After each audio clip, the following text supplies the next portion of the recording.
Para ter acesso a esse audiobook completo, basta entrar em contato comigo e pedir para participar do nosso canal do Telegram. Para isso, leia o QR Code que está na tela, ou clique no link na descrição ou nos comentários desse vídeo. Por apenas R$ 10 por mês, lembrando que você pode cancelar a assinatura a qualquer momento sem problemas. Você terá acesso a esse e diversos outros audiobooks completos diariamente. Você também vai poder pedir qualquer audiobook que queira escutar e nós fazemos para você. Te esperamos por lá. Para Kite, arma secreta, amiga inesperada. Joss tinha 2 problemas, a lua e seu bigode. Supostamente, ele deveria estar fazendo suas rondas na casa de Oed, mas tinha passado os últimos 15 minutos perambulando perto da parede sudeste dos jardins, tentando pensar em algo inteligente e romântico para dizer a Ania. Se pelo menos os olhos de Ania fossem azuis como o mar, ou verdes como esmeraldas. Mas seus olhos eram castanhos, encantadores e oníricos como chocolate derretido? Pelos de coelho? Basta dizer a ela que sua pele é como a luz do luar, seu amigo Pieter tinha dito. Garotas adoram isso, uma solução perfeita, mas o clima de Ketterdam não estava cooperando. Nenhuma brisa sequer havia soprado do porto naquele dia, e uma névoa cinza pastosa tinha coberto de umidade os canais e becos sinuosos da cidade. Até aqui, nas mansões da Geodestratra, o ar pesava com o cheiro de peixe e água estagnada, e a fumaça das refinarias das ilhas ao redor da cidade tinha manchado o céu noturno com uma névoa de salmoura. A lua cheia parecia menos uma joia e mais uma bolha amarela que precisava ser estourada. Talvez ele pudesse elogiar a risada de Ania? O problema é que ele nunca tinha visto rir. Ele não era muito bom de piadas. Jost observou seu reflexo em um dos vidros emoldurados nas portas duplas que separavam a casa do jardim lateral. Sua mãe estava certa. Mesmo em seu novo uniforme, ele ainda tinha cara de bebê. Passou devagar os dedos sobre o lábio superior. Se pelo menos seu bigode tivesse crescido de verdade. Com certeza parecia estar um pouco mais grosso do que ontem. Ele estava trabalhando de guarda na Stadvat fazia menos de 6 semanas, e o trabalho não era nem de longe tão interessante quanto esperava. Imaginou que estaria perseguindo ladrões no barril ou patrulhando os portos, fazendo as primeiras inspeções em carregamentos que chegavam às docas. Mas desde o assassinato daquele embaixador na prefeitura, o Conselho Mercante estava reclamando sobre segurança, então onde ele estava agora? Forçado a dar voltas em torno da casa de algum mercador sortudo. Não era qualquer mercador, no entanto. O conselheiro Oed ocupava um posto elevado na hierarquia do governo de Ketterdam. O tipo de pessoa que poderia levar sua carreira a outro patamar. Jost ajustou o caimento de seu casaco e seu rifle, e então deu um tapinha no cacetete reforçado que ficava na cintura. Talvez Oed notasse e apreciasse seu trabalho. Ele diria olhos de águia e ágil com sua arma. Aquele rapaz merece uma promoção. Sargento Jos Van Poel, ele sussurrou saboreando o som das palavras. Capitão Jos Van Poel, pare de ficar se admirando. Jost virou-se rapidamente, as bochechas pegando fogo enquanto Enki e Rutger entravam confiantes no jardim lateral. Ambos eram mais velhos, maiores e com ombros mais largos do que Jost, e eram guardas da casa, criados particulares do conselheiro Oed. Isso significava que vestiam seu uniforme verde pálido, carregavam rifles modernos de 9 Zen e nunca perdiam uma oportunidade de lembrar Jost de que ele era apenas um ninguém da guarda da cidade. Acariciar essa penugem não vai fazê-la crescer mais rápido, Rutger disse, rindo alto. Jost tentou conjurar um pouco de dignidade. Preciso terminar minha ronda. Rutger cutucou Enki com o cotovelo. Isso significa que ele vai enfiar a cabeça na oficina Grisha para dar uma olhada na garota dele. Oh, Ania, por favor, use sua mágica Grisha para fazer meu bigode crescer. Enki disse, em tom jocoso. Jost fincou o pé no chão e virou-se, bochechas ardendo, e andou rapidamente pela lateral leste da casa. Eles o sacaneavam desde que havia chegado. Se não fosse por Ania, ele provavelmente teria pedido ao seu capitão que o mudasse de posto. Ele e Ania só tinham trocado algumas palavras em suas rondas, mas ela sempre era a melhor parte da sua noite. E ele tinha que admitir, ele gostava da casa de Oed também, o pouco que conseguiu vislumbrar pelas janelas. Oed tinha uma das mansões mais grandiosas do Geodestratra, pisos com quadrados reluzentes de pedras brancas e negras, paredes de madeira escura polida iluminadas por candelabros de vidro soprado que flutuavam como águas vivas sob os tetos artesoados.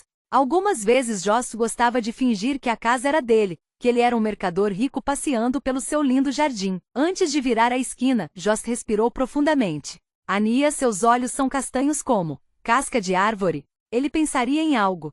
Ele era melhor improvisando, de qualquer modo. Ficou surpreso ao ver as portas com painéis de vidro da oficina Grisha abertas. Mais do que os azulejos azuis pintados à mão da cozinha ou as lareiras repletas de vasos de tulipas, essa oficina era uma prova da riqueza de Oed. Grisha sob contrato de servidão não eram baratos, e Oed tinha 3 deles. Mas Yuri não estava sentado à longa mesa de trabalho, e não havia sinal algum de Ania. Apenas Retvenko estava lá, esparramado em uma cadeira em robe azul escuro, olhos fechados, um livro aberto no peito. Jost parou perto da entrada e então pigarreou. Essas portas devem ficar fechadas e trancadas à noite. Esta casa é um forno, Retvenko resmungou sem abrir os olhos, com forte sotaque ravano arrastado. Diga ao Ed que quando eu parar de suar, eu fecho as portas. Retvenko era um aero, mais velho do que os outros Grishas sob contrato de servidão, seu cabelo permeado com fios prateados. Havia rumores de que tinha lutado pelo lado que perdeu na Guerra Civil de Ravka, e tinha fugido para Kerch depois do conflito. Seria um prazer levar suas reclamações até o conselheiro Oed. Jost mentiu. A casa estava sempre sobreaquecida, como se Oed tivesse uma cota de carvão para queimar, mas Jost não seria a pessoa a mencionar isso. Até lá, você tem notícias de Yuri? Retvenko interrompeu, finalmente abrindo os olhos inchados e com olheiras. Jost olhou rapidamente para as tigelas de uvas vermelhas e pilhas de veludo vermelho escuro na mesa de trabalho. Yuri estava trabalhando no tingimento de cortinas usando a cor da fruta para a senhora Oed, mas tinha adoecido gravemente alguns dias atrás, e Jost não o vira desde então. Começava a acumular pó sobre o veludo, e as uvas estavam estragando. Não soube de nada. É claro que você não sabe de nada. Ocupado demais desfilando em seu uniforme roxo estúpido. O que tinha de errado com seu uniforme? E por que Retvenko estava aqui, afinal? Ele era o aero particular de Oed e frequentemente viajava com os carregamentos mais preciosos do mercador, garantindo ventos favoráveis para levar os navios ao porto de forma segura e rápida. Por que ele não poderia estar no mar agora? Eu acho que o Yuri pode estar em quarentena. Tão útil, Retvenko disse sarcasticamente, fazendo uma careta. Você pode parar de esticar o pescoço como se fosse um ganso esperançoso, ele completou. Ania não está mais aqui. Jost sentiu seu rosto esquentar novamente. Onde ela está? Ele perguntou, tentando soar autoritário. Ela deveria estar dentro da casa depois do anoitecer. Faz 1 hora que Oed a levou. Igual a noite em que ele veio pegar o Yuri. O que você quer dizer com ele veio pegar o Yuri? O Yuri ficou doente. Oed leva Yuri, Yuri volta doente. 2 dias depois, Yuri desaparece de vez. Agora Ania, de vez. Talvez tenha havido uma emergência. Alguém precisava de cura. Primeiro Yuri, agora Ania. Eu serei o próximo, e ninguém perceberá além do pobrezinho oficial Jost. Agora você precisa ir embora. Se o conselheiro Ed. Retvenko levantou um braço e uma lufada de ar empurrou Jost para trás. Jost se esforçou para manter-se em pé, agarrando-se ao batente da porta. Eu disse agora. Retvenko gesticulou fazendo um círculo no ar, e a porta fechou violentamente. Jost soltou as mãos no último instante para evitar que seus dedos fossem esmagados e caiu no jardim lateral. Ele se levantou o mais rápido que pôde, limpando a lama de seu uniforme, a vergonha corroendo-o por dentro. Um dos vidros da porta tinha rachado com o impacto. Através dele, viu o aero com um sorriso no canto da boca. Isso vai ser somado ao seu contrato de servidão, Jost disse, apontando para o vidro quebrado. Ele odiou o modo como sua voz saiu, tão insignificante e fraca. Retvenko acenou com a mão, e as portas tremeram nos eixos. Sem querer, Jost deu um passo para trás. Vá cuidar da sua ronda, cãozinho de guarda, Retvenko gritou. Melhor impossível, hein? Zombou Rutger encostado na parede do jardim. Há quanto tempo ele estava ali? Você não tem coisa melhor para fazer do que ficar me seguindo? Jost perguntou. Todos os guardas devem se reportar à garagem de barcos. Até você. Ou você está ocupado demais fazendo novos amigos? Eu estava pedindo a ele que trancasse a porta. Rutger balançou a cabeça. Você não pede. Você ordena. Eles são servos, não visitas ilustres. Jost seguiu atrás dele, corroendo-se de humilhação por dentro. A pior parte é que Rutger estava certo. Retvenko não podia falar com ele daquele jeito. Mas o que Jost poderia fazer numa hora dessas? Mesmo se tivesse a coragem de brigar com um aero, seria como lutar com um vaso caro. Os Grishas não eram apenas servos, eram bens preciosos de Oed. E o que Retvenko queria dizer com aquela história de Yuri e Ania serem levados embora, afinal? Será que ele estava mentindo para proteger Ania? Grishas sob contrato de servidão eram mantidos dentro de casa por um bom motivo. Andar pelas ruas sem proteção era arriscar ser raptado por um mercador de escravos e nunca mais ser visto. Talvez ela esteja se encontrando com alguém, Jost especulou miseravelmente. Seus pensamentos foram interrompidos por um raio de luz e um movimento perto da garagem de barco que dava para o canal. Nas margens ele podia ver outras casas refinadas de mercadores, altas e esguias, as perfeitas arestas de seus telhados desenhando silhuetas escuras no céu noturno, seus jardins e garagens de barco iluminados por lanternas. Algumas semanas atrás, tinham dito a Jost que iam reformar a garagem de barco de Oed, e que ele deveria ignorá-la em suas rondas. Mas quando ele e Rüdiger entraram, não viu tinta nem andaimes. Os goeles e remos tinham sido empurrados contra as paredes. Os outros guardas da casa estavam lá em seus uniformes verde-mar, e Jost reconheceu 2 guardas Stadvat em roxo. Mas a maior parte do interior da garagem era tomada por uma grande caixa, uma espécie de cela isolada que parecia ser feita de aço reforçado, suas juntas cheias de rebites, uma enorme janela afixada em uma das suas paredes. O vidro era levemente recurvado, como ondas, e através dele Jost podia enxergar uma garota sentada perto de uma mesa, segurando firmemente sua roupa de seda vermelha ao redor de si. Atrás dela, um guarda da Stadvat permanecia em posição de alerta. Ania, Jost percebeu com um susto. Seus olhos castanhos estavam arregalados e assustados, sua pele pálida. O garoto sentado à sua frente parecia ainda mais aterrorizado. Seu cabelo estava bagunçado, como se tivesse acabado de acordar, e suas pernas balançavam da cadeira, chutando nervosamente o ar. Para que todos esses guardas? Perguntou Jost. Havia mais de 10 deles amontoados naquela garagem. O conselheiro Oed estava lá também, junto com o mercador que Jost não conhecia, ambos vestidos de preto mercante. Jost se endireitou quando viu que estavam conversando com o capitão da guarda da Stadvat. Ele torceu para que tivesse conseguido limpar toda a lama do jardim de seu uniforme. O que está acontecendo? Rüdiger deu de ombros. Quem se importa? É uma quebra na rotina. Jost voltou a olhar para o vidro. Ania o fitava, um olhar disperso e sem foco. No dia em que tinha chegado à casa de Oed, ela tinha curado um machucado em sua bochecha. Não era nada, um resquício amarelo esverdeado de uma pancada que levou no rosto durante um exercício de treinamento. Mas aparentemente Oed tinha percebido o hematoma e não gostava que seus guardas parecessem arruaceiros. Jost foi enviado à oficina Grisha, e Ania pediu-lhe que sentasse sob um raio brilhante de luz solar daquele fim de inverno.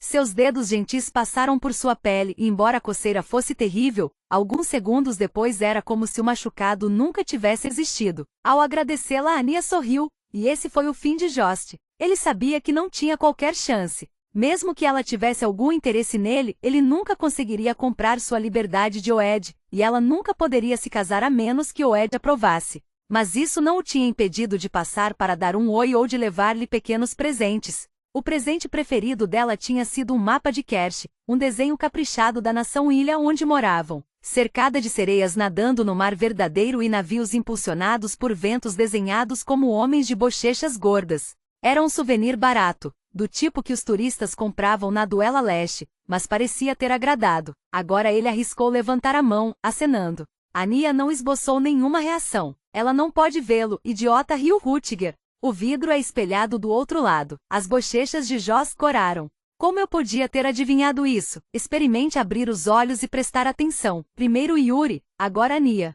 Por que eles precisam de uma curandeira Grisha? Aquele garoto está ferido? Ele parece estar bem, visto daqui. O capitão e Oed pareciam ter chegado a algum tipo de acordo. Pelo vidro, Jost viu Oed entrar na cela e dar uma leve batida no ombro do garoto, para encorajá-lo. Devia ter uns respiradouros na cela, porque ele ouviu Oed dizer: "Seja um garoto corajoso, e você sairá daqui com alguns crujes." Então ele segurou o queixo de Ania com a mão manchada de velhice. Ela ficou tensa, e Jost se retorceu por dentro. Oed deu uma leve sacudida na cabeça de Ania. "Faça o que mandam, e isso logo terminará já." Ela deu um sorriso forçado. "É claro, oncle." Oed sussurrou algumas palavras para o guarda atrás de Ania, e então deu um passo para fora da cela. A porta se fechou com um estrondo metálico, e Oed fechou a tranca pesada. Oed e o outro mercador se posicionaram quase diretamente na frente de Jost e Rüdiger. O mercador que Jost não conhecia disse: "Você tem certeza de que isso é uma boa ideia? Essa garota é uma corporalnik. Depois do que aconteceu com o seu fabricador, se fosse o Retvenko eu estaria preocupado. Mas Ania é dócil. Ela é uma curandeira. Não tem tendências agressivas. E você reduziu a dose? Sim. Mas podemos concordar então que se tivermos os mesmos resultados do fabricador, o conselho me recompensará? Não podem pedir que eu arque com esse custo. Quando o mercador assentiu com a cabeça, o Ed sinalizou para o capitão. Prossiga. Os mesmos resultados do fabricador. Retvenko disse que Yuri tinha desaparecido. Era isso o que ele queria dizer? Sargento, disse o capitão. O senhor está pronto? O guarda dentro da cela respondeu sim, senhor, e puxou uma faca. Jost engoliu em seco. Primeiro teste, disse o capitão. O guarda se inclinou para frente e ordenou que o garoto arregaçasse as mangas. Ele obedeceu e esticou o braço, botando o dedão da outra mão na boca. Velho demais para isso, pensou Jost. Mas o garoto devia estar muito assustado. Jost tinha dormido com um urso feito de meia até quase os 14 anos, algo que seus irmãos mais velhos tinham usado para zombar dele incansavelmente. Isso vai doer um pouco, disse o guarda. O garoto manteve o dedão na boca e assentiu com a cabeça, olhos arregalados.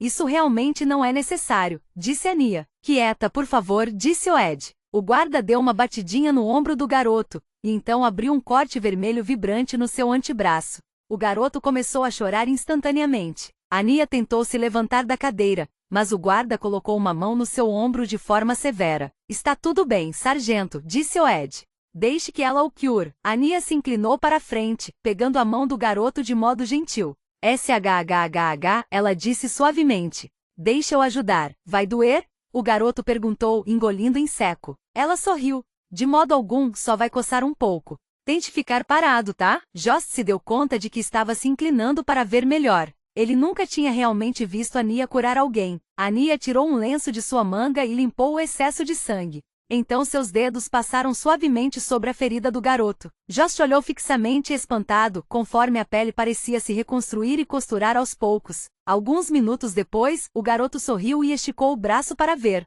Parecia um pouco avermelhado, mas estava liso e sem marcas. Isso foi magia? Ania tocou delicadamente o nariz dele. Mais ou menos. A mesma magia que seu próprio corpo faz quando você usa curativos e espera um tempo. O garoto parecia quase desapontado. Bom, o Ed disse impacientemente. Agora parem. Jost franziu a testa. Ele nunca tinha ouvido aquela palavra antes. O capitão sinalizou para seu sargento. Segunda sequência. Estique seu braço, o sargento ordenou ao garoto mais uma vez. O garoto balançou a cabeça. Eu não gosto dessa parte. Agora, o lábio inferior do garoto tremeu, mas ele deu o braço. O guarda o cortou mais uma vez. Aí ele colocou um pequeno envelope de papel de cera na mesa na frente de Ania. Engula o conteúdo do envelope, o Ed ordenou a Ania. O que é isso? Ela perguntou com a voz trêmula. Isso não é da sua conta. O que é isso? Ela repetiu. Não vai te matar. Vamos pedir que você execute algumas tarefas simples para julgar os efeitos da droga. O sargento está aí para garantir que você faça o que for pedido e nada mais, entendeu? Ela contraiu a mandíbula, mas assentiu com a cabeça. Ninguém vai te machucar, disse o Ed. Mas lembre-se, se você ferir o sargento não terá como sair desta cela.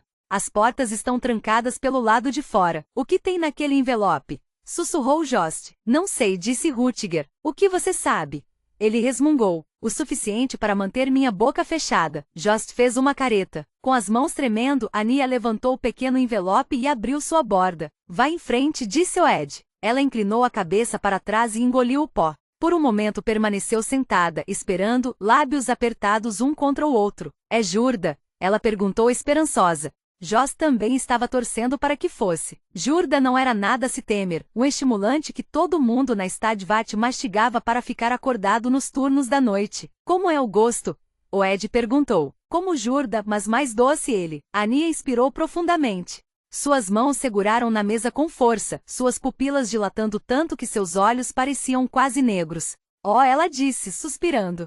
Era quase um ronronar. O guarda segurou seu ombro com mais força. Como você se sente? Ela só olhou fixamente para o espelho e sorriu. Sua língua apareceu por dentre seus dentes brancos, manchada como por ferrugem. Jost gelou. O mesmo que aconteceu com o fabricador, murmurou o mercador. Cure o garoto, o Ed ordenou. Ela acenou com a mão, um gesto quase casual, e o corte no braço do garoto fechou instantaneamente. O sangue levantou-se brevemente de sua pele em gotículas vermelhas e então desapareceu. Sua pele parecia perfeitamente lisa, qualquer marca de sangue ou vermelhidão removida. O garoto sorriu. Isso com certeza foi magia. A sensação é mágica, Ania disse com aquele mesmo sorriso inquietante. Ela nem encostou nele, o capitão disse, impressionado. Ania, disse Ed, preste atenção. Vamos dizer ao guarda para começar o próximo teste agora.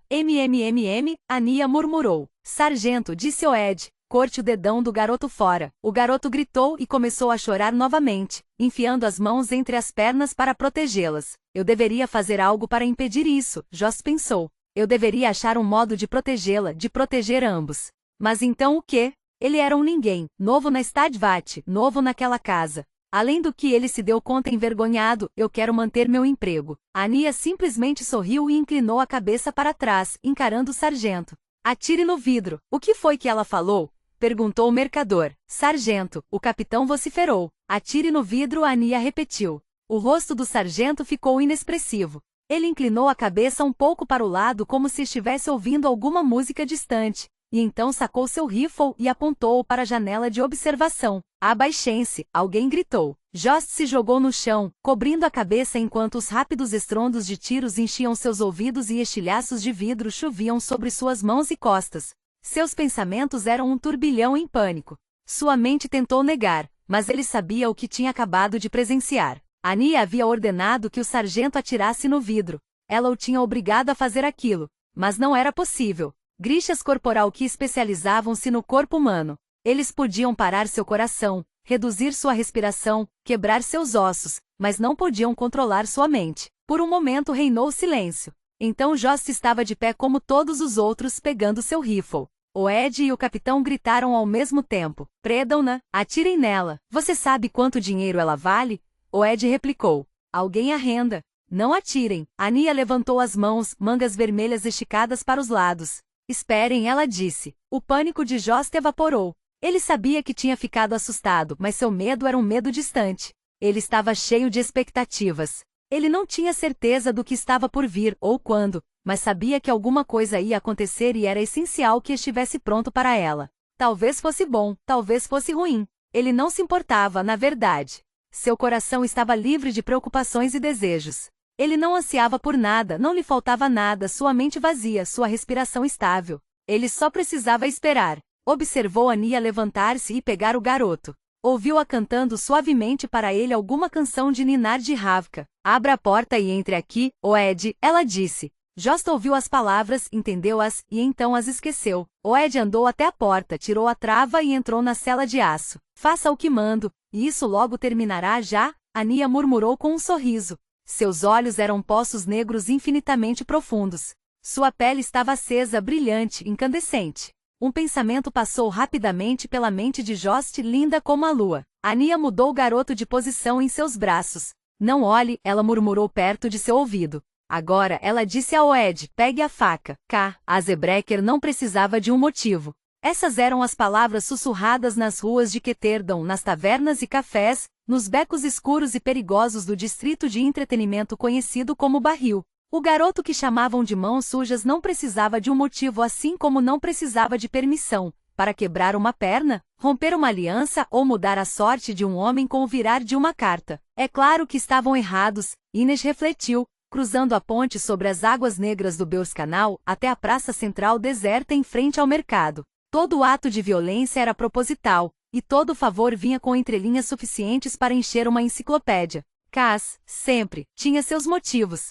Ines só não conseguia ter certeza de que eram bons motivos. Especialmente aquela noite. Iner conferiu suas facas, recitando em voz baixa o nome de cada uma como sempre fazia quando achava que algo ia dar errado. Era um hábito prático, mas um conforto também. As lâminas eram suas companheiras. Ela gostava de saber que elas estariam prontas para qualquer coisa que a noite trouxesse. Ela viu Cass e os outros reunidos próximo ao grande arco de pedra que marcava a entrada leste do mercado. 3 palavras tinham sido esculpidas na rocha acima deles. Ingen Voren Almen. Indústria, integridade, prosperidade. Ela manteve-se próxima às vitrines cobertas que cercavam a praça, evitando os bolsões de luz de gás tremeluzente dos postes de iluminação. Conforme se movia, fez um inventário mental da equipe que Cass tinha trazido com ele. Dirix, Hort, Musen e Keg, Anika e Pin, além dos auxiliares escolhidos para a negociação da noite, Jesper e Big Bolliger. Eles se empurravam e se esbarravam rindo.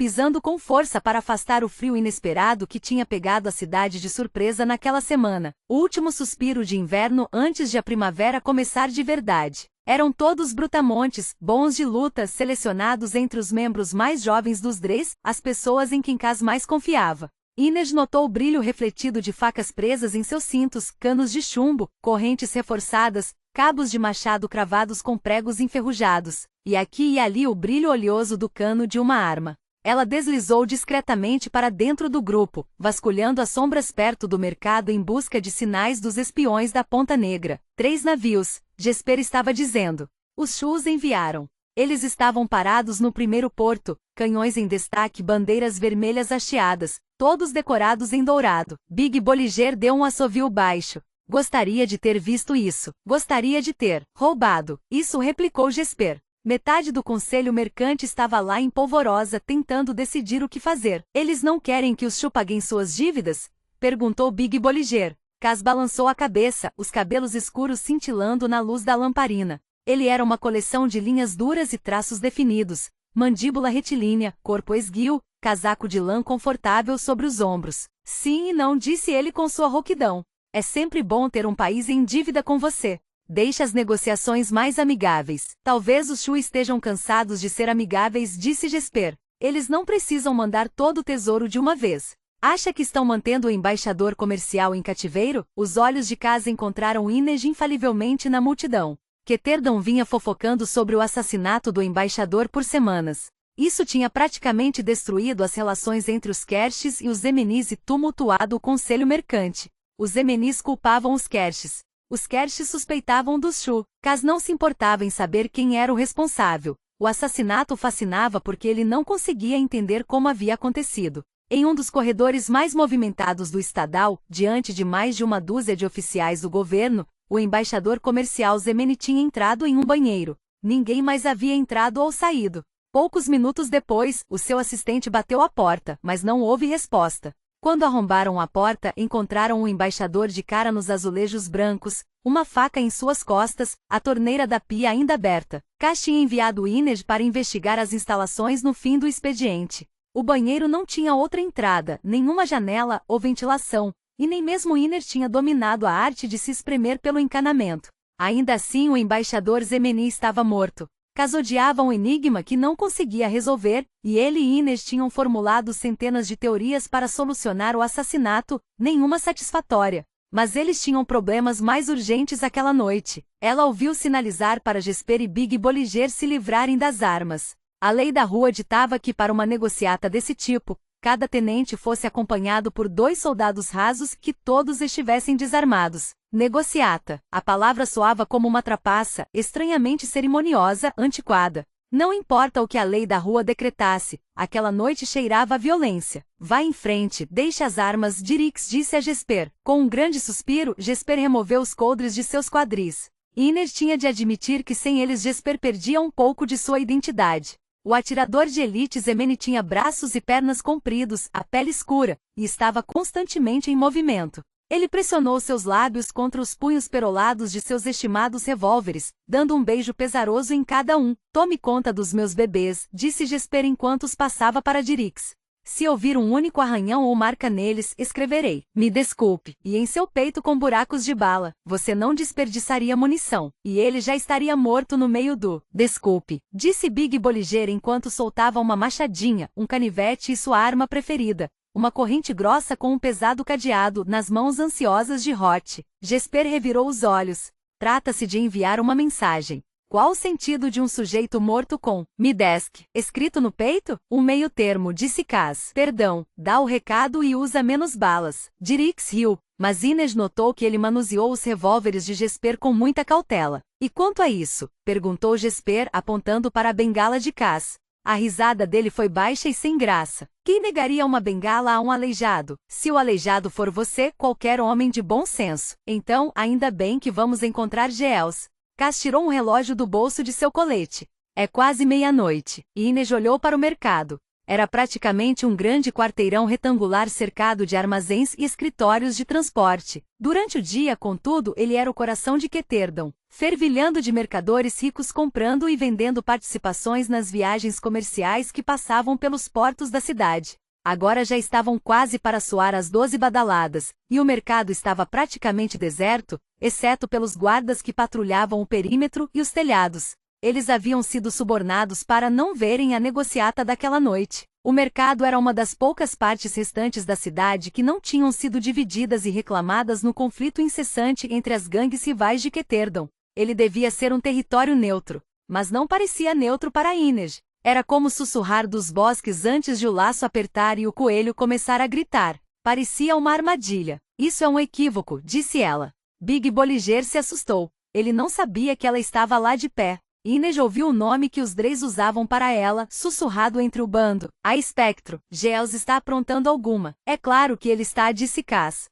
Sua voz tinha a textura áspera e desgastada de pedra contra pedra. Inês sempre se perguntava se ele tinha essa voz quando criança. Se é que ele algum dia tinha sido criança. Então por que vir aqui hoje à noite? Porque é assim que o Peraskel deseja. Velho homem, velhos hábitos. Iner pensou, mas não disse, e ela suspeitava que os outros Dreis estavam pensando a mesma coisa. Vamos acabar morrendo todos por culpa dele, disse ela. Jesper esticou seus longos braços sobre a cabeça e sorriu, os dentes brancos contrastando com a pele escura. Ele não tinha entregado ainda seu rifle, e sua silhueta de costas o fazia parecer um pássaro desajeitado de pernas compridas. Estatisticamente, ele provavelmente só matará alguns de nós. Não é motivo para brincadeira, Inês respondeu. Cass olhou para ela com uma expressão de divertimento. Ela sabia como soava, severa, detalhista, como uma velha fazendo profecias sombrias na sua varanda. Ela não gostava disso, mas também sabia que estava certa. Além do que velhinhas deviam entender das coisas,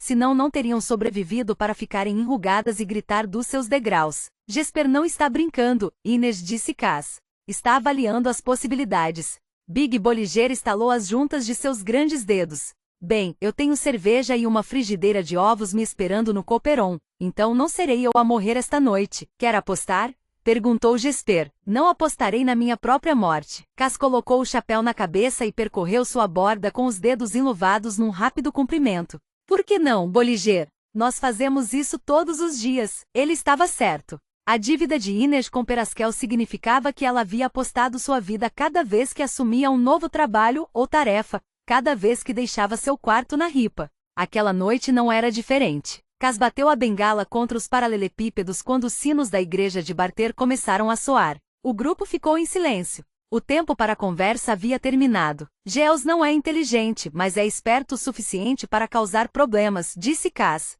Não importa o que ouvirem, vocês não devem partir para a briga a menos que eu dê a ordem. Fiquem atentos. Então ele acenou brevemente para Inês. E fique escondida. Sem luto, disse Jesper enquanto jogava seu rifle para Hot. Sem funerais, o resto dos Dreis murmurou em resposta. Entre eles, era o equivalente a boa sorte. Antes de Iner desaparecer nas sombras, Cass cutucou seu braço com a bengala, em cuja extremidade havia esculpida a cabeça de um corvo. Fique de olho nos guardas do telhado. Giles pode tê-lo subornado. Então, Inês começou, mas Cass já tinha ido embora. Inês ergueu as mãos frustrada. Tinha uma centena de perguntas, mas, como de costume, Cass estava segurando as respostas.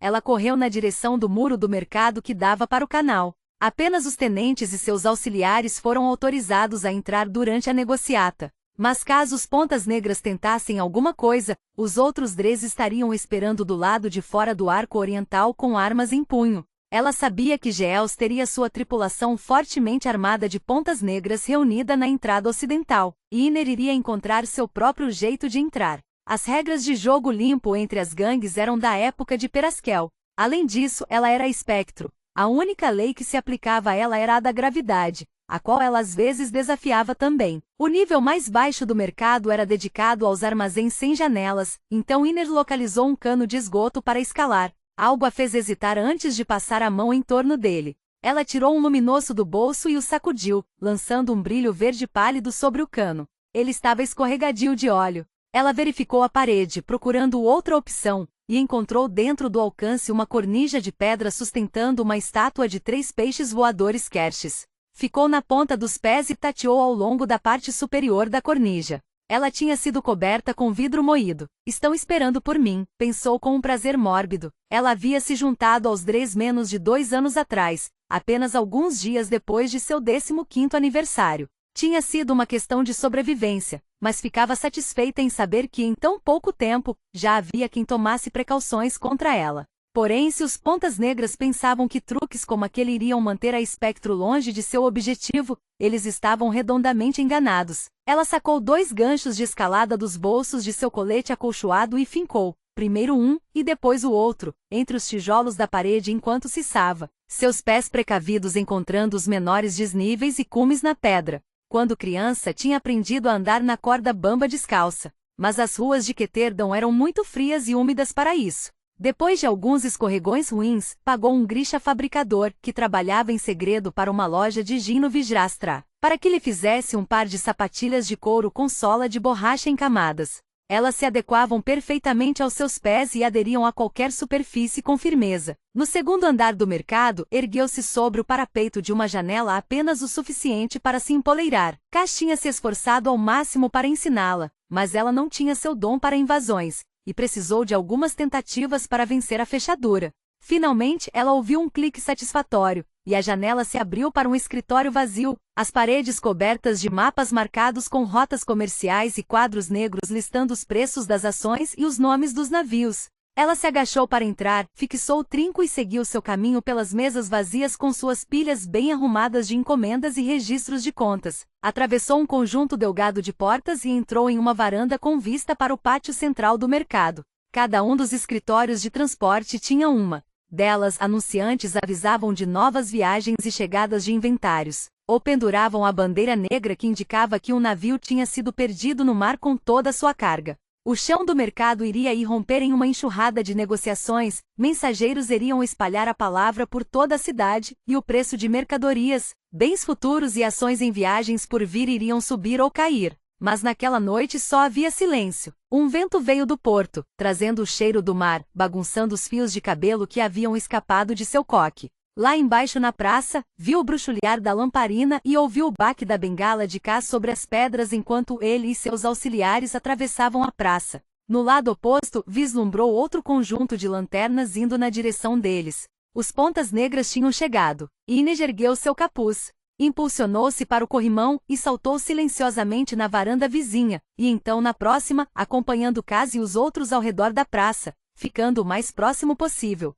Seu casaco escuro ondulava na brisa salgada, seu andar manco mais pronunciado aquela noite, como sempre acontecia quando o tempo esfriava. Ela podia ouvir Jesper tentando manter um ritmo animado de conversa, e a risada baixa e retumbante de Big Bolliger. Enquanto se aproximava do outro lado da praça, Inês viu que Geels tinha escolhido trazer Elzinger e Homem, exatamente como ela havia previsto. Iner conhecia os pontos fortes e fracos de cada membro dos Pontas Negras, sem falar dos pointers do Harley, os Ledis, os Gaivotas Navalha, os Leoneiros, e todas as outras gangues trabalhando nas ruas de Ketterdam. Era seu trabalho saber que Geels confiava em Elzinger porque eles haviam subido juntos na hierarquia dos Pontas Negras, e porque Elzinger tinha a constituição de uma pilha de pedregulhos, quase 7 pés de altura, com musculatura densa, seu rosto largo e amassado se encaixando em um pescoço grosso como um pilão. Ela ficou subitamente contente com o fato de Big Bolliger estar com Cass. Cass ter escolhido Jesper para ser um de seus auxiliares não foi nenhuma surpresa. Apesar de nervosinho, a verdade é que Jesper, com ou sem seus revólveres, havia nascido para uma briga, e ela sabia que ele faria qualquer coisa por Cass. Sua certeza tinha sido menor quando Cass insistiu em levar Big Bolliger também. Big Bol era um segurança no Clube do Corvo, perfeitamente adequado para jogar bêbados e baderneiros no olho da rua, mas muito desajeitado para ser útil em uma luta de verdade. Ainda assim, pelo menos ele era alto o suficiente para olhar Elzinger no olho. Inês não queria pensar muito no outro auxiliar de Geels. Homem a deixava nervosa. Ele não era tão fisicamente intimidador quanto Elzinger. Na verdade, Homem parecia um espantalho, não do tipo magricela, mas como se, debaixo de suas roupas, seu corpo tivesse sido conectado nos ângulos errados. Corria a história de que uma vez ele esmagou o crânio de um homem com as próprias mãos, limpou-as na camisa e continuou bebendo. Iner tentou acalmar a inquietação que a percorria. E parou para ouvir Giles e Cass conversarem na praça enquanto os auxiliares revistavam-se para se certificarem de que ninguém estava armado. Danadinho, disse Jesper enquanto tirava uma pequena faca da manga de Elzinger e a arremessava do outro lado da praça. Limpo, declarou Big Bolliger ao terminar de revistar Giles, passando para homem. Cass e Giles discutiam o clima, a suspeita de que o Cooperon estava servindo bebidas misturadas com água, agora que o aluguel tinha aumentado, dançando em torno da verdadeira razão de estarem ali naquela noite. Na teoria, iriam conversar, fazer seus pedidos de desculpas, concordar em respeitar as fronteiras do Porto 5, então, em seguida, todos sairiam para beber juntos. Pelo menos Peraskel tinha insistido nisso. Mas o que Peraskel sabe? Inês pensou enquanto olhava para os guardas patrulhando o telhado acima, tentando distinguir suas formas no escuro. Askel comandava os Dres, mas atualmente preferia se sentar no calor de sua sala, beber cerveja morna, construir modelos de navios e contar longas histórias sobre suas façanhas para quem quisesse ouvir. Ele parecia pensar que guerras por território podiam ser resolvidas à moda antiga, com uma briga rápida e um aperto de mão amigável. Mas cada um dos sentidos de Inês dizia que não era assim que a coisa se daria. Seu pai teria dito que as sombras tinham sua própria agenda aquela noite. Algo ruim iria acontecer ali. Cass tinha as duas mãos enluvadas descansando sobre a cabeça de corvo esculpida em sua bengala. Ele parecia totalmente à vontade, o rosto estreito obscurecido pela aba do chapéu. A maioria dos membros de gangues no barril amava ostentação, coletes berrantes, correntes de relógios cravejadas de pedras preciosas falsas, calças de todo tipo de marca e modelo que se possa imaginar. Cass era a exceção, o modelo de descrição, seus coletes e calças escuras com cortes simples e costurados ao longo de linhas severas. A princípio, ela pensou que era uma questão de gosto, mas logo entendeu que era uma piada com os mercadores renomados. Ele gostava de se parecer com um deles. Eu sou um homem de negócios, ele disse a ela. Nem mais nem menos, você é um ladrão, Cass. Não foi isso que acabei de falar? Agora ele parecia algum tipo de padre que tinha vindo para pregar a um grupo de artistas de circo. Um jovem sacerdote. Ela pensou com outra pontada de inquietação. Cass tinha chamado Giles de velho e ultrapassado, mas ele certamente não parecia se encaixar nessa descrição aquela noite. O tenente dos Pontas Negras podia ter rugas vincando os cantos dos olhos e uma papada em franco crescimento sob suas costeletas, mas ele parecia confiante, experiente. Perto dele, Cass parecia, bem, ter 17 anos. Sejamos honestos, já. Só queremos um pouco mais de grana, disse Giles, tocando nos botões espelhados do colete verde claro. Não é justo que você pegue todos os turistas gastadores felizes que desembarcam no Porto 5. O Porto 5 é nosso, Giles, Cass respondeu. Os Dres têm prioridade para pegar os tolos que vêm à procura de um pouco de diversão no Porto 5. Giles balançou a cabeça. Você é novo, Brecker, disse ele com uma risada indulgente. Talvez você não entenda como as coisas funcionam. Os portos pertencem à cidade, e temos tanto direito a eles quanto qualquer um. Nós todos temos que nos sustentar. Tecnicamente isso era verdade. Mas o Porto 5 tinha sido inútil e totalmente abandonado pela cidade quando Cass assumiu seu controle. Ele mandou dragarem a área e em seguida construiu as docas e o cais, e ele teve que hipotecar o Clube do Corvo para fazer tudo isso. Peraskel o criticou e o chamou de tolo pelo gasto, mas acabou cedendo. De acordo com Cass, as palavras exatas do velho tinham sido: pegue toda essa corda e se enforque. Mas o esforço tinha dado retorno em menos de um ano. Agora o Porto 5 oferecia ancoradouro para navios mercantes e para barcos de todo o mundo transportando turistas e soldados ansiosos para ver os pontos turísticos, experimentar os prazeres de Ketterdam. Os Dres tinham direito de abordá-los primeiro, conduzindo-os, e suas carteiras, aos bordéis, bares e casas de jogos de propriedade da gangue. O Porto 5 tinha feito o velho muito rico, e firmado os Dres como parte relevante do barril de uma forma que nem mesmo o sucesso do Clube do Corvo tinha conseguido. Mas com o lucro veio a atenção indesejada. Giles e os Pontas Negras tinham arrumado problema para os Dres o ano inteiro, invadindo o Porto 5, aproveitando-se de vítimas que não eram deles por direito. O Porto 5 é nosso, Cass repetiu. Ele não está em negociação. Você está atrapalhando o nosso fluxo nas docas e interceptou um carregamento de Jurda que deveria ter entrado 2 noites atrás. Não sei do que está falando. Eu sei que é natural para você, Giles, mas não tente bancar o idiota comigo. Giles deu um passo à frente. Jesper e Big Bolliger ficaram tensos. Relaxe, garoto, disse Giles. Todos nós sabemos que o velho aqui não tem estômago para uma briga de verdade. A risada de Cass veio seca como farfalhar de folhas mortas. Mas, eu, sou o único sentado à sua mesa, Geos, e não estou aqui para um aperitivo. Se quer uma guerra, vou te servir um prato cheio. E se você não estiver mais aqui, Brecker? Todo mundo sabe que é a espinha dorsal da operação de Askel. Basta arrancá-la e os Dres caem. Jesper bufou. Estômago, coluna vertebral.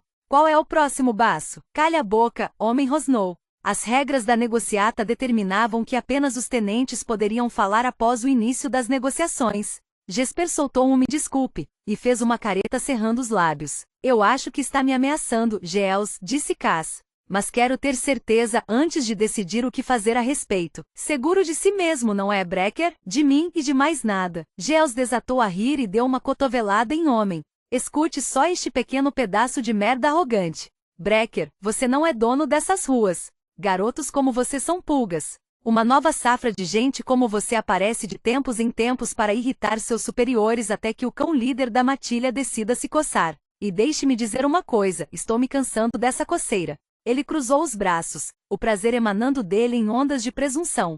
E se eu dissesse que há 2 guardas com rifles da cidade apontados para você e para seus garotos agora? Ines sentiu um nó no estômago. Foi isso que Cass quis dizer quando comentou que Geos poderia ter subornado os guardas? Cass olhou para o telhado. Contratando guardas da cidade para fazer seu serviço sujo? Diria que é uma aposta cara para uma gangue como os Pontas Negras. Não sei se acredito que seus cofres poderiam bancar isso. Ines subiu no parapeito e se lançou da segurança da varanda para o telhado. Se eles sobrevivessem aquela noite, ela mataria Cass. Havia sempre 2 guardas da Stadvat, apostos no telhado do mercado. Alguns crujes dos Dres e dos Pontas Negras tinham garantido que eles não iriam interferir na negociata, uma operação bastante comum, mas Geos estava dando a entender algo muito diferente. Ele realmente tinha conseguido subornar os guardas da cidade para bancar os atiradores para ele? Se sim, as chances de os Dres sobreviverem aquela noite agora eram mínimas. Assim como a maioria dos edifícios em Keterdon, o mercado possuía um telhado com frontão pontudo para protegê-lo contra a chuva, de modo que os guardas patrulhavam o telhado por uma passagem estreita que dava para o pátio. Ines ignorou esse caminho. Seria mais fácil de passar, mas a deixaria muito exposta. Em vez disso, escalou até a metade das telhas escorregadias e começou a rastejar, seu corpo inclinado em um ângulo precário, movendo-se como uma aranha enquanto mantinha um olho na passagem dos guardas e um ouvido na conversa abaixo.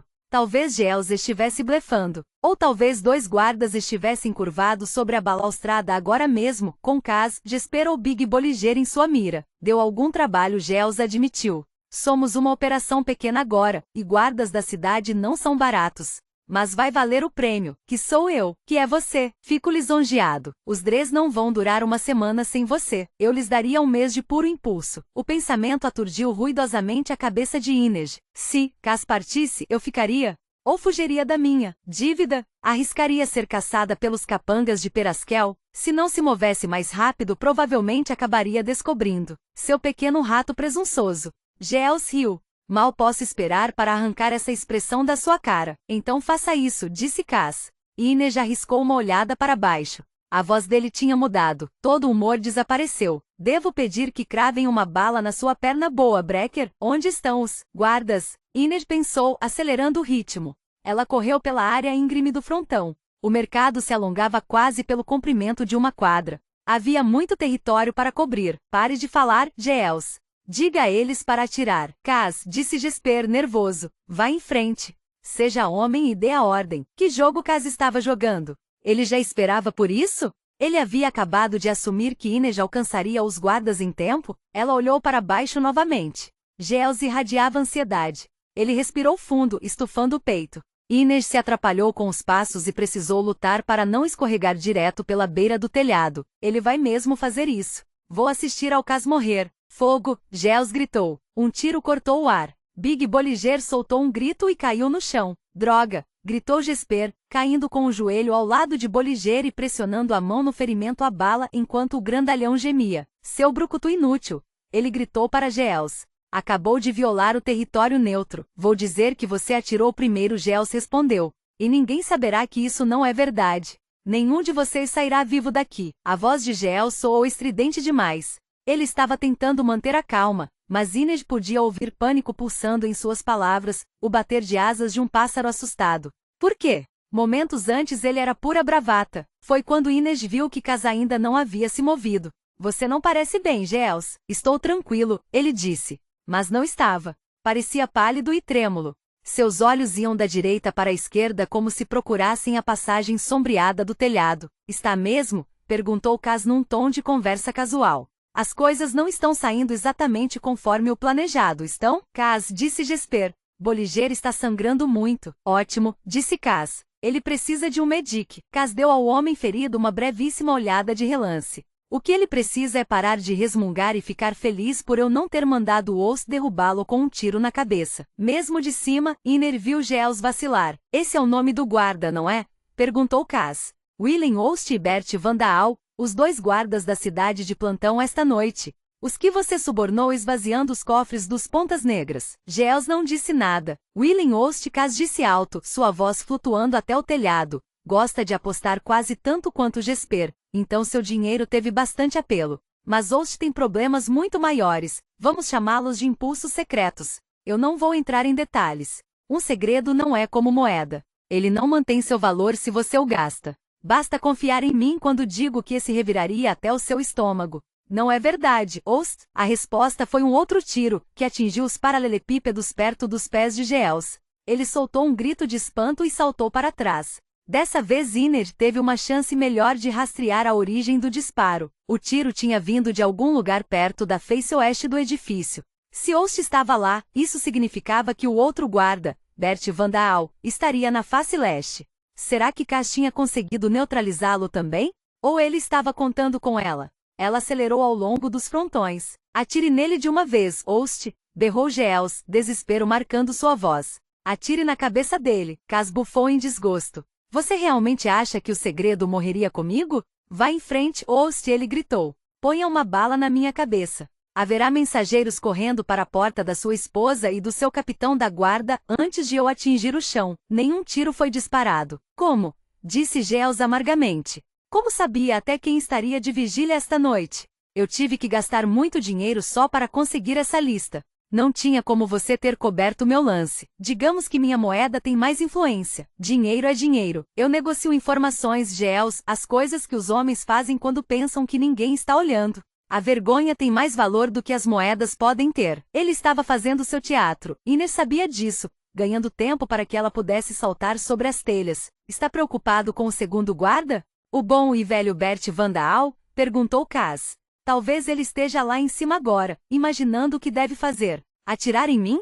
Atirar no Ost? Ou talvez eu tenha comprado também, e ele esteja se preparando para abrir um buraco no seu peito, Giles. Ele se inclinou como se ele e Giles estivessem compartilhando um grande segredo. Por que não dar a ordem a Van Daal e descobrir? Giles abriu e fechou a boca como uma carpa, então gritou Van Daal. Assim que Van Daal entreabriu os lábios para responder, Inês deslizou por trás dele e colocou uma lâmina em sua garganta. Ela mal teve tempo de identificar sua sombra e deslizar pelas telhas. Pelos santos, Kaz gostava de viver perigosamente. SHHHH sussurrou no ouvido de Van Daal. Ela o cutucou levemente no flanco para que ele pudesse sentir a ponta de sua segunda adaga pressionada contra o rim. Por favor, ele gemeu. Eu gosto quando os homens imploram, disse ela. Mas não é hora para isso. Lá embaixo, ela podia ver o peito de Giles subindo e descendo enquanto ele respirava em pânico. Van Daal, ele gritou de novo. Havia raiva em seu rosto quando ele se virou para Kaz. Sempre um passo à frente, não é? Giles, quando se trata de você, diria que eu tenho uma dianteira. Mas Giles apenas sorriu, um pequeno sorriso fechado e satisfeito. Um sorriso de vitória. Inês notou com uma nova onda de medo. A corrida ainda não acabou. Giles enfiou a mão no casaco e tirou uma pistola preta pesada. Finalmente disse Kaz. A grande revelação. Agora Jesper pode parar de se ajoelhar sobre Bolliger como uma mulherzinha com os olhos marejados. Jesper olhou para a arma com olhos furiosos e atordoados. Bolliger o revistou. Ele? Oh, Big Ball, seu idiota, ele disse em lamentação. Inês não podia acreditar no que via. O guarda em seus braços soltou um pequeno guincho. Em sua raiva e surpresa, ela acidentalmente tinha apertado com mais força. Relaxe, disse ela, afrouxando a pegada. Mas por todos os santos, ela queria enfiar uma faca em alguma coisa. Big Bolliger tinha sido responsável por revistar Giles. Não tinha como não ter notado a pistola. Ele os havia traído. Foi por isso que Cas insistiu em trazer Big Bolliger esta noite, para ele ter a confirmação pública de que Bolliger tinha passado para o lado dos Pontas Negras? Certamente foi por isso que ele deixou Ost meter uma bala no intestino de Bolliger. Mas e aí? Agora todos sabiam que Big Bol era um traidor. Cas ainda tinha uma arma apontada para seu peito. Geel sorriu. Cas Brecker, o grande artista da fuga. Como irá se safar desta? Saindo da mesma forma que entrei. Cas ignorou a pistola, voltando sua atenção para o grandalhão deitado no chão. Sabe qual o seu problema, Bolliger? Ele cutucou a ferida no estômago de Big Bol com a ponta da bengala. Isso não foi uma pergunta retórica. Sabe qual é seu maior problema? Bolliger choramingou. Não, arrisque um palpite, Cas assobiou. Big Bol não disse nada, apenas soltou mais um gemido trêmulo. Tudo bem, vou te dizer. Você é preguiçoso. Eu sei isso. Todo mundo sabe disso. Então, tive de me perguntar por que meu segurança mais preguiçoso estava se levantando cedo 2 vezes por semana para caminhar 2 milhas extras para tomar café na fritada do Sila, especialmente quando os ovos são muito melhores no Cooperon. Big Bol se transforma em um madrugador, os Pontas Negras começam a marcar presença em torno do Porto 5 e logo depois interceptam nossa maior remessa de Jurda. Não foi uma conexão difícil de fazer. Ele suspirou e disse para Geels, é isso que acontece quando pessoas estúpidas começam a fazer planos elaborados. Já. Isso não importa muito agora, não é? Respondeu Geels. Isso vai ficar feio. Estou disparando a queima-roupa. Talvez seus guardas acertem em mim ou em meus homens, mas não tem jeito de você se esquivar dessa bala. Cas se aproximou do cano da arma de modo que ele ficasse pressionado diretamente contra seu peito. De jeito nenhum, Geels. Você acha que não vou fazer isso? Oh, acho que faria de bom grado com uma canção em seu coração negro. Mas você não irá. Não está noite. O dedo de Geels tremia no gatilho. Cas, disse Jesper. Essa coisa de atire em mim está começando a me preocupar. Homem não se deu ao trabalho de mandar Jesper calar a boca dessa vez. Um homem havia sido baleado. O território neutro tinha sido violado. O cheiro forte de pólvora já pairava no ar, e junto com ele uma pergunta, implícita no silêncio, como se a própria ceifadora esperasse a resposta. Quanto sangue será derramado esta noite? Ao longe, uma sirene soou. Burstra 19, disse Cas. Geels estava mudando seu peso de um pé para outro até então. Agora ele estava parado. Esse é o endereço da sua garota, não é, Geels? Geels engoliu em seco. Não tenho nenhuma garota. Ah, tem sim, cantarolou Cas. Ela é bonita também. Bem, bonita o suficiente para uma criatura desagradável como você. Parece doce. Você a ama, não é? Mesmo do telhado, Inês podia ver o brilho de suor no rosto de cera de Geels. Claro que ama. Ninguém tão agradável deveria ter dado atenção para uma escória do barril como você, mas ela é diferente. Ela te acha encantador. Claro, sinal de loucura, se quiser saber minha opinião, mas o amor é estranho assim mesmo. Ela gosta de descansar sua bela cabeça no seu ombro? De ouvir você contar sobre o seu dia? Geels olhou para Cas como se finalmente o estivesse vendo pela primeira vez. O menino com quem vinha falando era arrogante, imprudente, se divertia facilmente, mas não era assustador, não realmente. Agora o monstro estava aqui, olhar vazio e sem medo. Cas Brecker tinha ido embora, e Mãos Sujas tinha chegado para fazer o trabalho pesado. Ela mora na Burstra 19, Cas falou com sua grossa voz rouca. 3º andar, gerânios nos canteiros das janelas. Há 2 Dres esperando do lado de fora da porta dela agora. E se eu não sair daqui inteiro e me sentindo vitorioso, eles incendiarão aquele lugar do chão ao telhado. O fogo vai subir em segundos, queimando pelos 2 lados com a pobre Elise presa no meio. Seu cabelo loiro vai pegar fogo primeiro, como o pavio de uma vela. Você está blefando, disse Geels, mas sua mão na pistola estava tremendo. Cas levantou a cabeça e respirou fundo. Está ficando tarde agora. Você ouviu a sirene. Sinto o cheiro do porto no vento, mar e sal, e talvez... É cheiro de fumaça que estou sentindo? Havia prazer em sua voz. Pelos santos, Cas. Inês pensou miseravelmente. O que você fez agora? Mais uma vez, o dedo de Geels se contraiu no gatilho, e Inês ficou tensa. Eu sei, Geels. Eu sei, disse Cas com simpatia. Todo aquele planejamento, esquemas e subornos para nada. É o que você está pensando neste momento. Como será ruim voltar a pé para casa sabendo que perdeu. O quanto seu chefe ficará irritado quando aparecer de mãos vazias e muito mais pobre. Como seria prazeroso colocar uma bala no meu coração. Você pode fazer isso. Puxar o gatilho. Todos nós podemos morrer juntos. Eles podem levar os nossos corpos para a barcaça da ceifadora para queimar. como acontece com todos os indigentes. Ou você pode engolir seu orgulho, voltar para Burstrah, deitar a cabeça no colo de sua menina, adormecer ainda respirando, e sonhar com sua vingança. Cabe a você, Geels.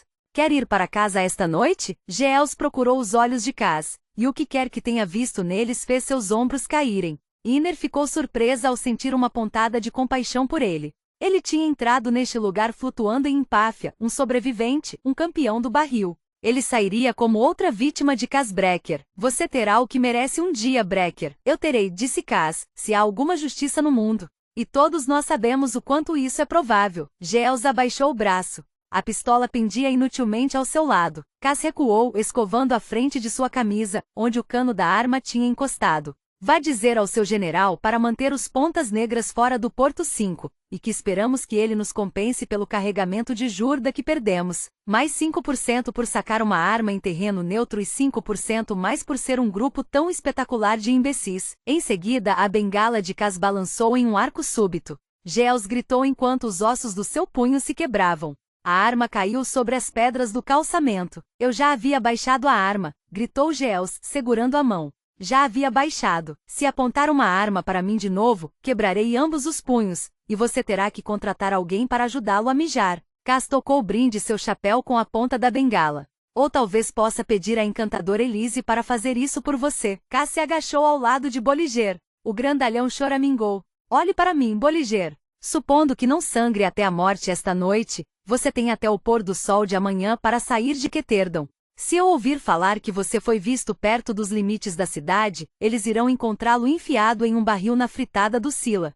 Então ele olhou para Geels. Se você ajudar Bolliger, ou se eu descobrir que ele está envolvido com os Pontas Negras, não pense que não irei atrás de você. Por favor, Kaz, gemeu Bolliger. Você tinha uma casa e enfiou uma bola de demolição pela porta da frente, Bolliger. Não espere empatia da minha parte. Ele se levantou e olhou para o relógio de bolso. Não imaginei que fossemos demorar tanto. É melhor eu ir embora ou a pobre Elise vai ficar um pouco esquentada. Geels balançou a cabeça. Há algo errado com você, Brekker. Não sei o que você é, mas algo não se encaixa. Kaz inclinou a cabeça para um lado. Você é dos subúrbios, não é, Geels? Veio para o centro para tentar a sorte? Ele alisou sua lapela com a mão enluvada. Bem, sou o tipo de bastardo que só o barril é capaz de produzir. Apesar da arma carregada aos pés dos Pontas Negras, Kaz deu-lhes as costas e saiu mancando pelos paralelepípedos em direção ao arco oriental. Jesper agachou-se ao lado de Bolliger e deu-lhe um tapinha na bochecha. Idiota, disse com tristeza e seguiu Kaz para fora do mercado. Do telhado, Iner continuou a observar enquanto o homem pegava e guardava a arma de Geels, e os Pontas Negras trocavam algumas palavras baixinho entre si. Não me abandone, Big Bolliger implorou. Não me deixe aqui. Ele tentou agarrar a barra da calça de Geels. Geels se desvencilhou dele. Deixaram-no em posição fetal, perdendo sangue sobre as pedras do calçamento. Inej arrancou o rifle das mãos de Vandaal antes de soltá-lo. Vá para casa, disse para o guarda. Ele lançou um único olhar apavorado por cima do ombro e correu descendo pela passarela. Ao longe, Big Ball começava a tentar se arrastar pelo chão do mercado. Ele podia ser estúpido o suficiente para enganar Kaz Brekker, mas havia sobrevivido esse tempo todo no barril, e isso exigia força de vontade. Talvez sobrevivesse. Vá ajudá-lo, disse uma voz dentro dela. Poucos momentos atrás, ele tinha sido seu irmão de combate. Parecia errado deixá-lo sozinho. Ela podia ir até ele, se oferecer para acabar com seu sofrimento rapidamente, segurar sua mão enquanto ele morria. Ela poderia buscar um medic para salvá-lo. Em vez disso, ela fez uma rápida oração na língua de seus santos e começou a descer a íngreme face exterior do muro. Inej sentia pena do menino que morreria sozinho, sem ninguém para confortá-lo em suas últimas horas, ou que poderia viver e passar a vida como um exilado. Mas o trabalho da noite ainda não havia terminado, e a Espectro não tinha tempo para traidores.